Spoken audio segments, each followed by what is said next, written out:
to preserve it. It will never, ever exist again. So we cannot fail. This great community of nations has something else in common. In every one of them, it is the people, not the powerful, who have always formed the foundation of freedom and the cornerstone of our defense. The people have been that foundation here in Poland, as they were right here in Warsaw. And they were the foundation. Yeah, there's like people on the rock. Very beginning in America.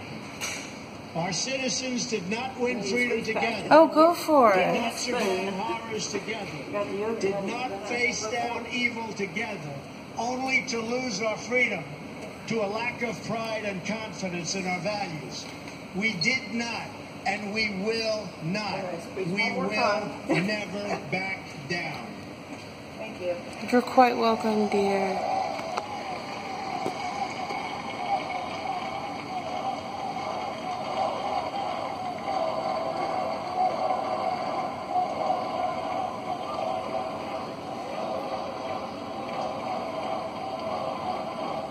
As long as we know our history, we will know how to build our future.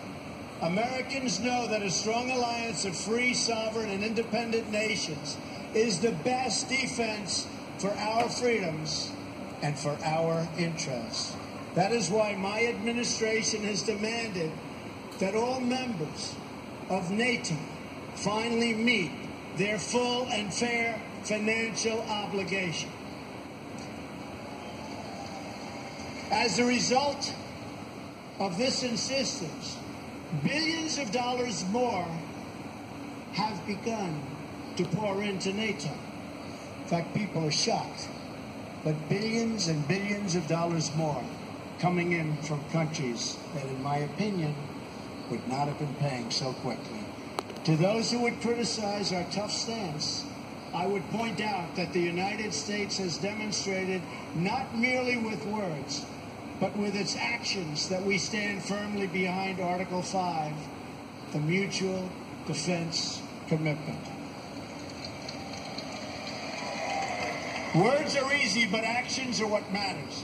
And for its own protection, Europe, and you know this, everybody knows this, everybody has to know this, Europe must do more. Europe must demonstrate that it believes in its future by investing its money to secure that future. That is why we applaud Poland for its decision to move forward this week on acquiring from the United States the battle-tested Patriot air and missile defense system, the best anywhere in the world. That is also why we salute the Polish people for being one of the NATO countries that has actually achieved the benchmark for investment in our common defense. Thank you, Poland. I must tell you, the example you set is truly magnificent, and we applaud Poland. Thank you. We have to remember that our defense is not just a commitment of money. It is a commitment of will. Because as the Polish experience reminds us, the defense of the West ultimately rests not only on means, but also on the will of its people to prevail and be successful and get what you have to have. The fundamental question of our time is whether the West has the will to survive. Do we have the confidence in our values to defend them at any cost? Do we have enough respect for our citizens to protect our borders? Do we have the desire and the courage to preserve our civilization in the face of those who would subvert and destroy it? We can have wearing a checker shirt, long sleeves. The largest economies and the there. most lethal weapons anywhere on earth. But if we do not have strong families and strong values, then we will be weak and we will not survive. If anyone forgets the critical importance of these things, let them come to one country that never has. Let them come to Poland. Look, you can see his watch. And let them come here to Warsaw and learn the story of the And Warsaw there's people in the rock too. uprising. See? When they do, they should learn about Jerusalem Avenue. In August of 1944, Jerusalem Avenue was one of the main roads running east and west through this city, just as it is today. Control of that road was crucially important to both sides Says he's in Poland, in the battle for Warsaw. but there's people. The German military on wanted him it and as in the their rocks. most direct route to move troops and to form a very strong front.